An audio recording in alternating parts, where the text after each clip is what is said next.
Policiais têm o dever de informar o direito ao silêncio para o preso. O direito constitucional do silêncio, ele se aplica somente às ações penais ou também tem que ser observado durante as operações policiais e em sede de inquérito policial? E o que acontece se esse direito for violado?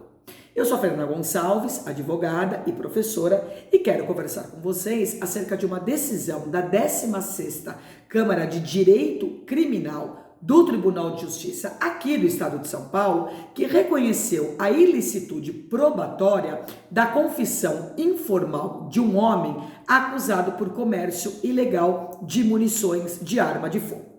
O direito ao silêncio, ele está previsto na nossa Constituição Federal, em seu artigo 5º, inciso 63, que determina: todos são iguais perante a lei, sem distinção de qualquer natureza, garantindo-se aos brasileiros e aos estrangeiros residentes no país a inviolabilidade do direito à vida, à liberdade, à igualdade, à segurança e à propriedade, nos termos seguintes. Inciso 63. O preso será informado de seus direitos, entre os quais o de permanecer calado, sendo-lhe assegurada a assistência da família e de advogado.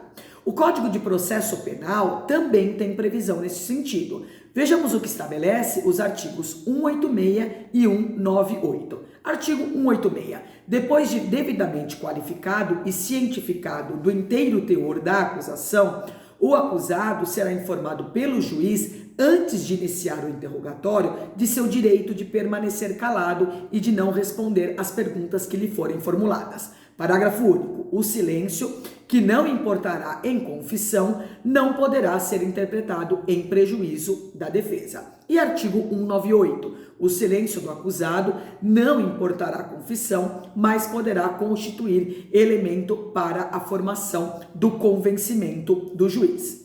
A pergunta que se faz é: quem tem que alertar o preso deste silêncio? Os policiais militares, os policiais civis, o juiz, o promotor, o delegado de polícia?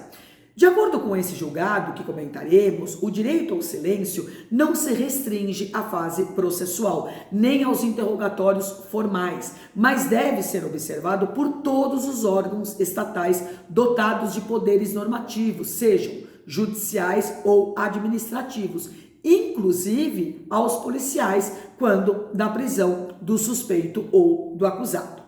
Vamos entender o caso concreto como de costume. Um homem, ele foi condenado a uma pena de 6 anos de reclusão em regime inicial semiaberto. Essa condenação aconteceu em primeiro grau de jurisdição.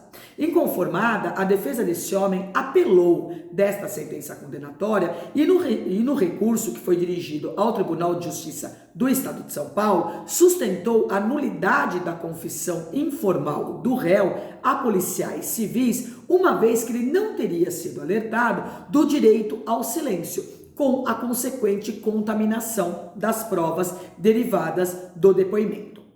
Apenas para esclarecer, em nosso ordenamento jurídico, vigora uma teoria que tem o nome dos frutos da árvore envenenada, que, explicando de forma bem simples para vocês, toda a prova produzida em consequência de uma descoberta obtida por meio ilícito, ou seja, uma busca ilegal ou uma confissão sem alertar a pessoa do direito constitucional ao silêncio, ela estará contaminada pela ilicitude e será considerada ilícita por derivação. Se a árvore está envenenada, os seus frutos também estarão. Se foi feita uma confissão, por exemplo, obtida mediante tortura, tudo o que se falar como a tortura é um meio ilícito, tudo o que for dito também estará contaminado. É mais ou menos essa ideia da teoria.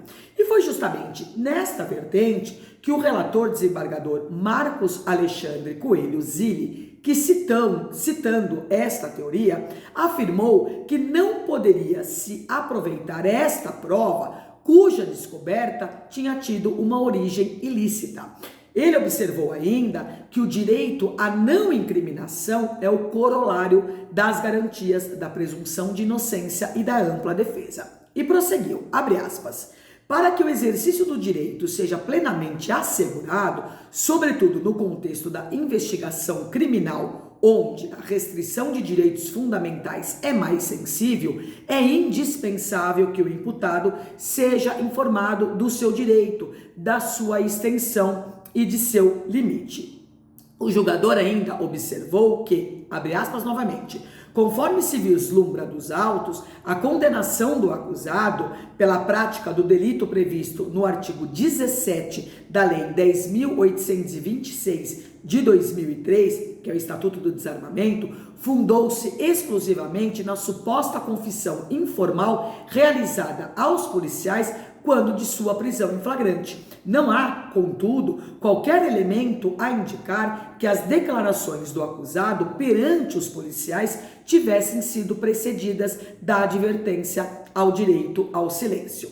Diante da comprovação nos autos de que os policiais não alertaram o preso de seu direito constitucional de permanecer em silêncio, o desembargador finalizou: é irrelevante a ausência de norma processual que estabeleça o dever aos policiais de previamente cientificar a pessoa presa dos termos daquele direito. Isto porque tal direito está previsto no artigo 5º, inciso 63 da Constituição e no artigo 8.2 da Convenção Americana de Direitos Humanos, normas que possuem eficácia imediata, não dependendo de normas infraconstitucionais para sua regulamentação.